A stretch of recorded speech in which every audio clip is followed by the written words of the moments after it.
Today we're stepping back in time again and taking a nostalgic trip back down memory lane to revisit some retro and vintage fragrances that you can now pick up at bargain basement prices. I've got 7 really good ones for you today, and all of them are still readily available to buy, so this is not a case of me massaging my own ego by showing you old-fashioned discontinued scents that you can no longer get hold of.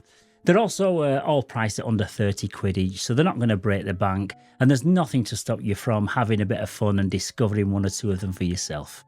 This is going to be a pretty long one today, so strap yourself in, make yourself comfortable, and let's see what hidden gems I've got lined up for you today. Welcome to Mags Frags.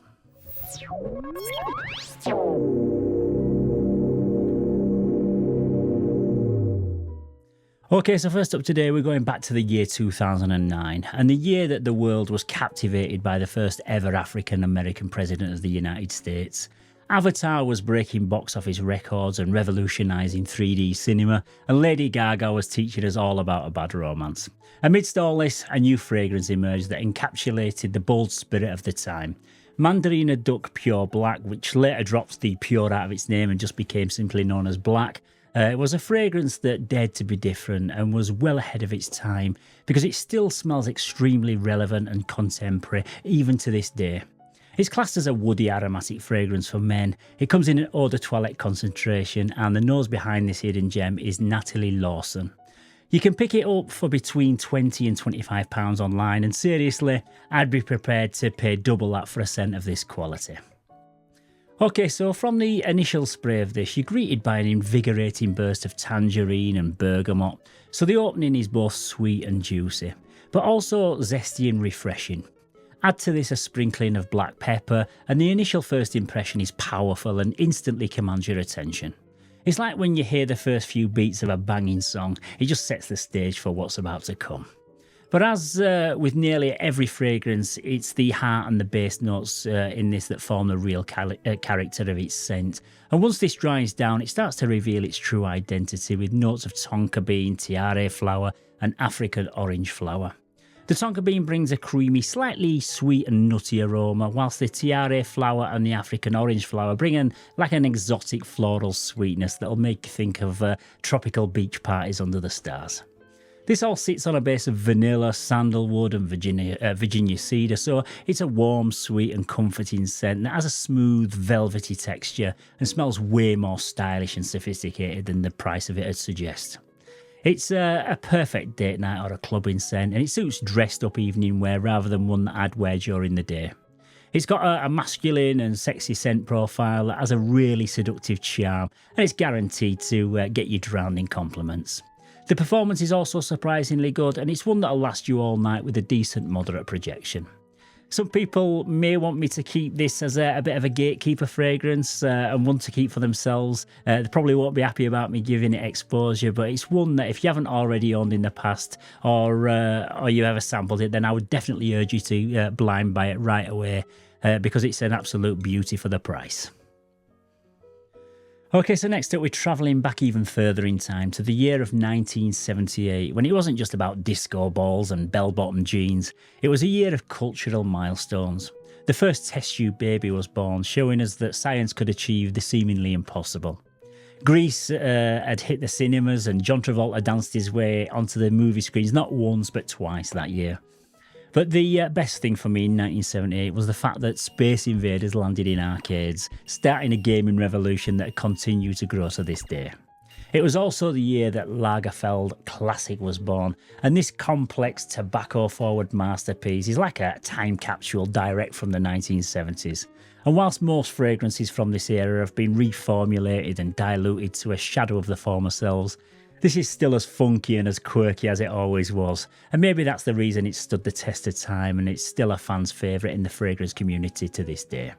It's an eau de toilette concentration, and I paid just £17.95 for this 100ml size bottle on the All Beauty website.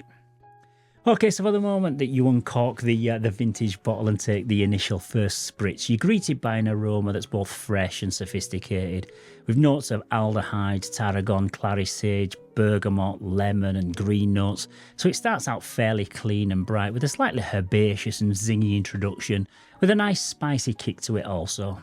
It's a bit like smelling a vintage shaving cream or a hair pomade for the first few minutes, and it has an old school green barbershop fougere kind of scent profile. But once the heart and the base notes start to come through, boy oh boy does it transition into something completely different.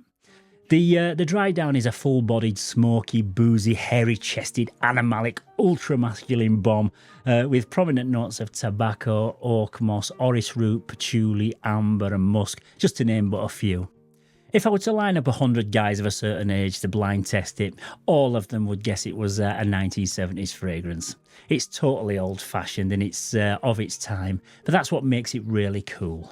The tobacco is the star of the show in this one though, and it's more of a dry, smoky tobacco leaf that's slightly sweetened by the vanilla and the amber in the base. But I would say it's more of a dry, fresher smelling fragrance than it is sweet. In terms of performance, it's fine for a fragrance in this price point, and it'll easily last you 4 or 5 hours with an okay projection for its length of its lifespan, but it's no way a room filler.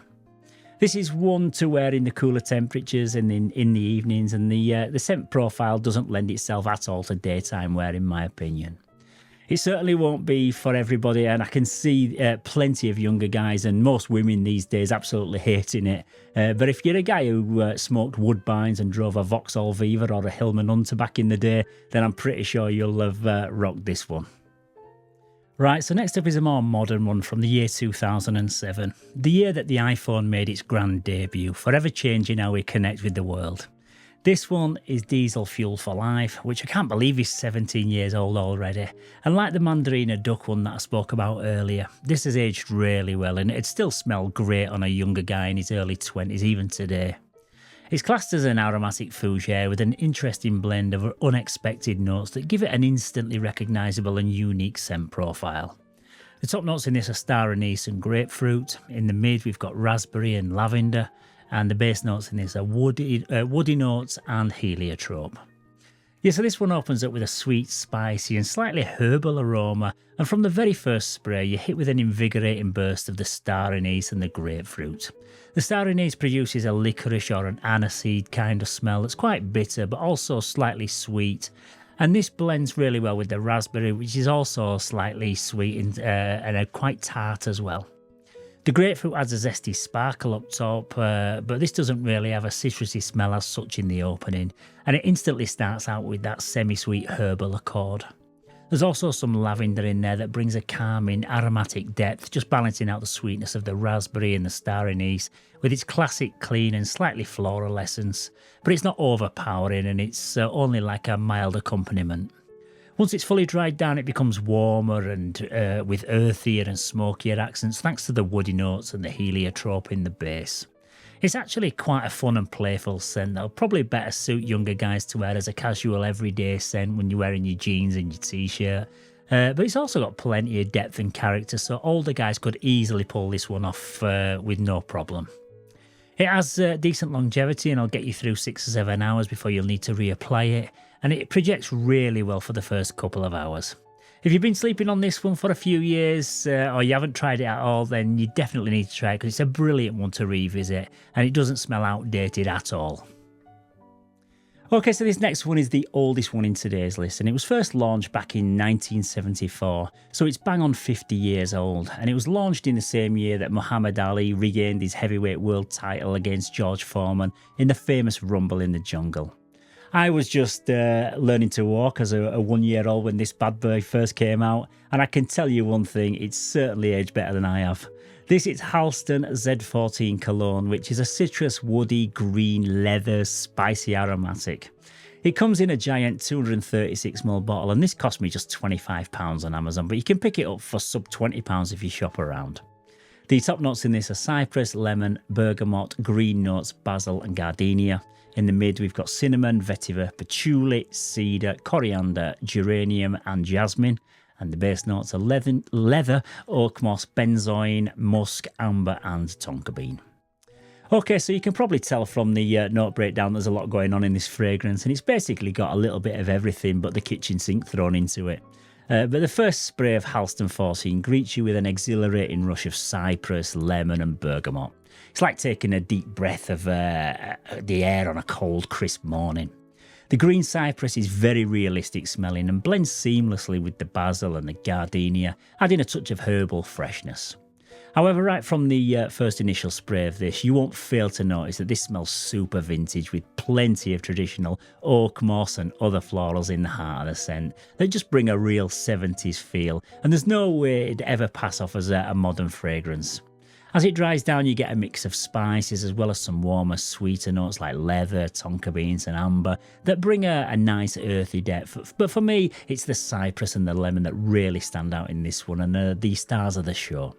Some people have said that it reminds them of Tom Ford's Italian Cypress, and I definitely agree with them, but it also reminds me of a little bit of a hybrid between John Varvatos Vintage mixed with the Cypress found in Polo Green by Ralph Lauren. It's a real throwback in time when men's colognes were loud and in your face, and in fact, the louder the better. The performance on this is nothing to shout about though, and it is only a cologne concentration, so you won't get much past 3 or 4 hours with a decent projection for the first hour, but it certainly gets noticed in that first hour, and this is a bit of a beast when you first apply it. It's probably better suited to the cooler months of autumn and early spring, and it's versatile enough to wear as a day or evening scent. To anyone over the age of 50 smelling this, it will definitely bring back lots of fond memories, even if you've never actually worn this particular fragrance, because so many other scents in the 70s had this kind of similar scent character to this, so it's just like stepping back in time.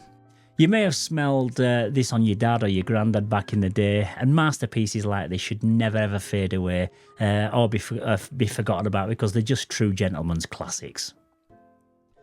Okay, so next up we're revisiting the year 1993 when a UK tech wizard called Tim Berners-Lee gave the world a free gift. It was called the World Wide Web. The rest of us were shuffling around shopping centres in baggy jeans with a Sony Walkman clipped to our belts. Calvin Klein also released a new fragrance that year that would become a hallmark of masculine scents, and for the next couple of years I didn't wear anything else but Escape for men. This had full-page spreads in every men's magazine at the time, and it just seemed to be everywhere. I was a 20-year-old young man at the time trying to impress the ladies in nightclubs, and this was my secret weapon at the time. It was such a classy and refined scent compared to all the other brash late 1980s fragrances that everyone else was still wearing, like Dior Fahrenheit and Davidoff Cool Water, etc. But this had an elegant charm, and boy did it bring in tons of compliments. It's a fruity/green aromatic scent that comes in an EDT concentration, and it's still readily available at lots of outlets online, and you can pick a 100ml bottle size up like this for between £20 and £25. The top notes in this are melon, eucalyptus, mango, grapefruit, juniper and bergamot. In the mid, we've got C notes, birch, fir, cypress, rosemary and sage, and the base notes are oak moss, vetiver, sandalwood, amber and patchouli. Okay, so this opens up with a contrasting cocktail of refreshing notes. The melon and mango bring a sweet, summery, tropical fruitiness, although on the other hand, there's eucalyptus, juniper, cypress and tons of other green notes that produce a cooling, effervescent outdoor freshness. There's also bergamot, grapefruit and sea notes to add even more of a watery aquatic sparkle up top, and right from the first spray it produces a sunny day vibe and it instantly lifts your mood.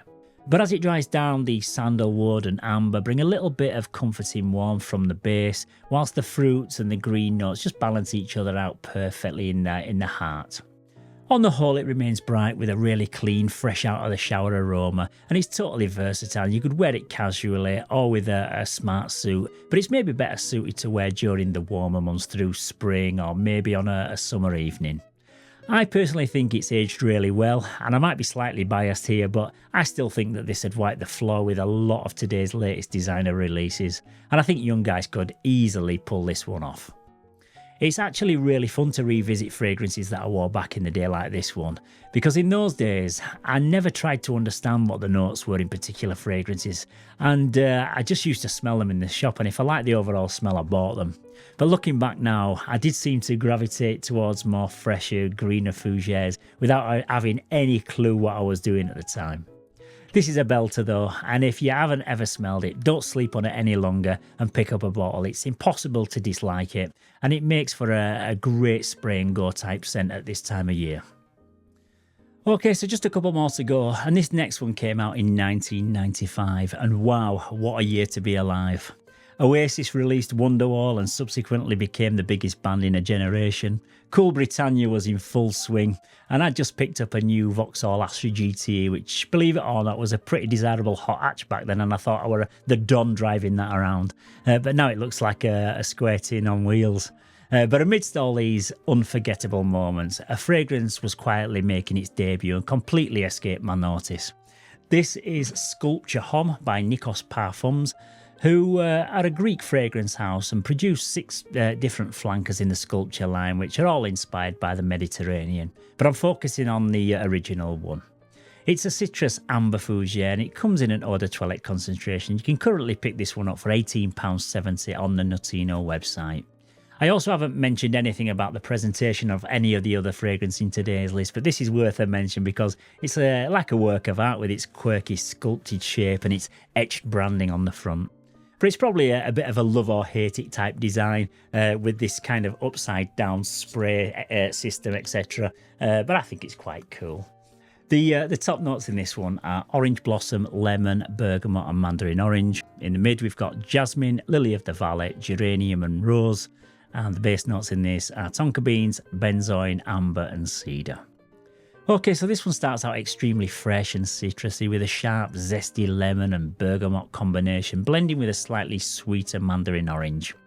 My first impressions were that it smelled pretty sharp and synthetic from the initial first spray, and I found it not very pleasant.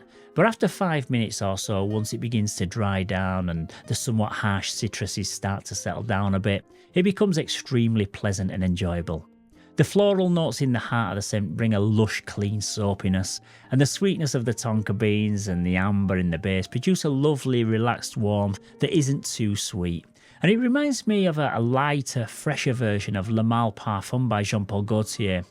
It's a beautiful summer scent that'll be so refreshing on a hot sunny day, but there's also depth to it, so you will be able to wear it in cooler temperatures too. It was probably groundbreaking back in the day and really unique, but I've got to say that out of these today, it's the one that smells the most like a modern designer scent, which is a pretty good thing considering it's nearly 30 years old, but also a slightly bad thing because today it'd be classed as being a bit generic smelling by horrible reviewers like myself. However, for under 20 quid, you absolutely can't go wrong with it, and it's a super safe blind buy if you want a great all-rounder on a budget.